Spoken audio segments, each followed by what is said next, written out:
Hey guys, welcome in. Today we are doing 9/11 Twin Towers step by step here. Start out in the middle, probably about the size of my hand. Center of the paper, I'll tell kind of my account of 9/11 as I remember when I was about 18 years old in college. Definitely will never forget that moment. So I'm gonna start with two lines going about parallel right in the middle. You can make them a little bit taller. Got those nice and tall on there since at one point they were the tallest buildings not only in New York City and the United States but in the world for a brief little moment in 1973 when they were kind of finally finished. To the top of the paper and then almost like an arrow if you want to do diagonal lines from one side to the other, one side over to the other. So they're kind of pointing up and then follow those lines all the way down on each side. I'll go through that a little bit darker as I finish up. It added on top this spire from one of the towers on the left. That's kind of how you can tell the difference between the north and the south tower, adding that one on here. And then for the bottom, I just kind of added a little bit of a base to connect those. And then on each side, you can do specific building. You can look up pictures of the New York City skyline. That will help it look a little bit more realistic. Or you can just kind of go random as I'm gonna do. So let's go through that real quick.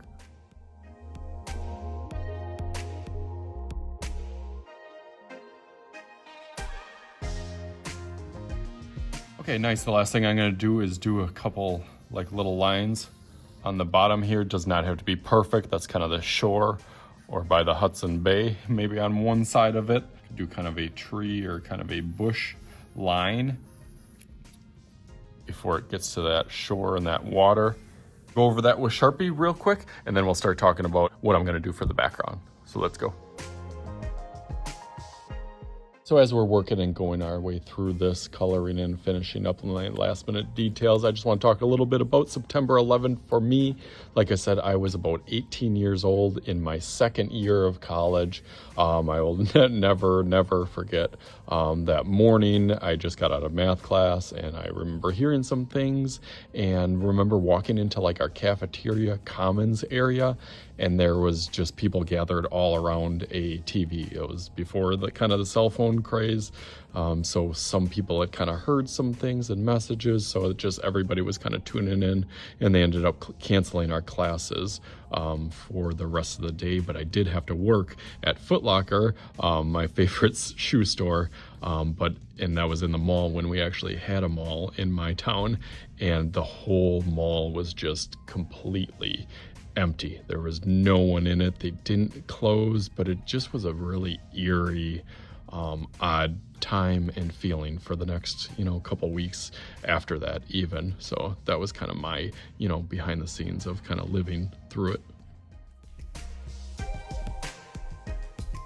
All right, nice. That looks really good on there. Now let's make some magic happen so we can turn this into... Oh, you can kind of see through it. Ready, set. All right, ready, there it is. Right, there we go. Happy how it turned out. Put the never forget all the way in the top with the kind of blue sky coming down into the waters that were kind of red with the stripes of the red, white, and blue theme going on throughout it. So hopefully you guys enjoyed this. As always, I am Mr. Shooty. This is Mr. Shooty's Art Channel. We'll talk to you guys later.